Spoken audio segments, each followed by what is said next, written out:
Salut, c'est Serge le tacticien, on se retrouve aujourd'hui pour parler de Lovre Mayer qui va signer au Stade Rennais. Pour moi, Kamaldeen Sulemana est un excellent coup pour le Stade Rennais.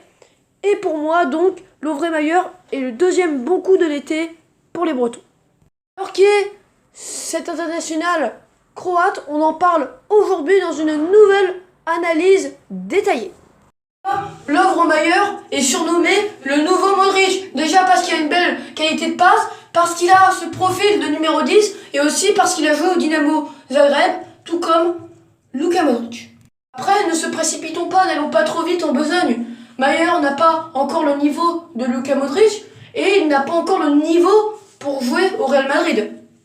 Ce joueur, faut plutôt y aller étape par étape. Et je pense qu'il fait un bon choix de carrière en signant au Stade Rennais. Parce qu'il signe dans un plus grand club que le Dynamo Zagreb et qu'il signe dans un plus grand championnat que le championnat croate. À Rennes, normalement, il devrait avoir du temps de jeu. Plus qu'à Chelsea ou dans un autre club parce qu'il est aussi pisté par ses grandes écuries. Je pense que c'est bien de signer dans un club intermédiaire avant de signer dans un top club. S'adapter doucement mais sûrement au petit championnat.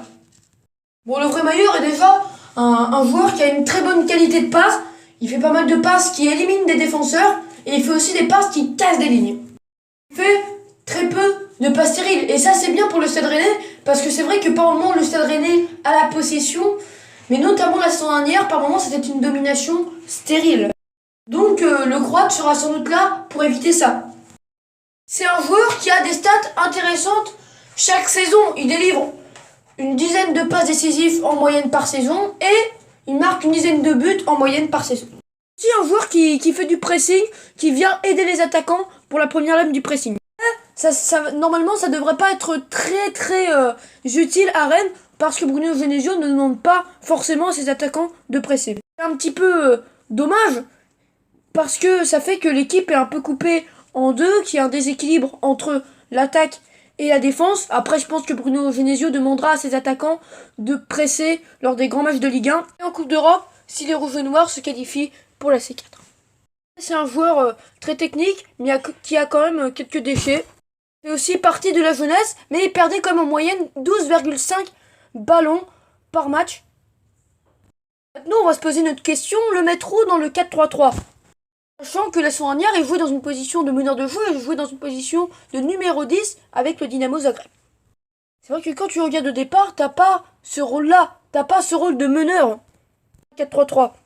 C'est se tromper, c'est en phase défensive, parce qu'en phase offensive, on le voit à Rennes, Bourigeaud ou Eduardo Camavinga se projettent et jouent donc dans une position de numéro 10.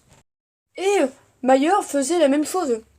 Zagreb, où on jouait aussi là, souvent dans un 4-3-3. Finalement, ce système ne devrait pas lui poser de problème. Il y a juste un petit problème, c'est que Mayer a un peu le même profil que Eduardo Camavinga, et donc qui mettre sur le banc? Mayer, un joueur très talentueux, ou Eduardo Camavinga, sans doute le joueur le plus talentueux de cette équipe de Rennes. Après, peut-être aussi que le Stade Rennais recrute Lovre Mayer pour remplacer Eduardo Camavinga, car il y a encore des rumeurs qui envoient l'international français à Manchester United ou au Paris Saint-Germain. Le Stade Rennais aimerait peut-être faire partir Eduardo Camavinga, parce que si il part la saison prochaine, et il partira en fin de contrat, il partira pour 0 €. Et pour le Stade Rennais, voir partir un des joueurs les plus talentueux du football actuellement, ce serait pas un bon coup. Surtout que si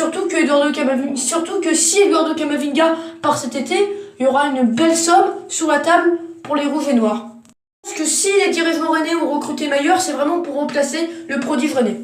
Si le Stade Rennais voulait conserver absolument Eduardo Camavinga, il n'aurait pas mis sur ses pieds un autre prodige en la personne de Lovre Mayer. Ça ne serait pas logique et ça n'aiderait ni le jeune croate, ni le jeune français. Donc moi je pense vraiment que la saison prochaine on aura Lovre Mayer titulaire au Stade Rennais et Eduardo Camavinga quitter le Stade Rennais pour un autre club ou un autre championnat. J'espère que ça vous a plu. Aujourd'hui on a parlé d'un nouveau prodige, on a parlé d'un nouveau talent de notre Ligue des Talents, de notre championnat. Donc voilà, à bientôt. Et Rennes continue sa politique de recrutement, c'est-à-dire de recruter des joueurs talentueux. Ils l'ont fait avec Kamaldeen Sulemana et là ils sont en train de le faire avec ce prodige. On voit quand même que le ça attire des joueurs. Parce que la dernière fois, Kamaldeen Sulemana devait signer à l'Ajax et finalement, il a signé au Stade Rennais. Et pareil, non, Mayer était pisté par Chelsea, par Dortmund et finalement il va signer à Rennes. C'est beau, non?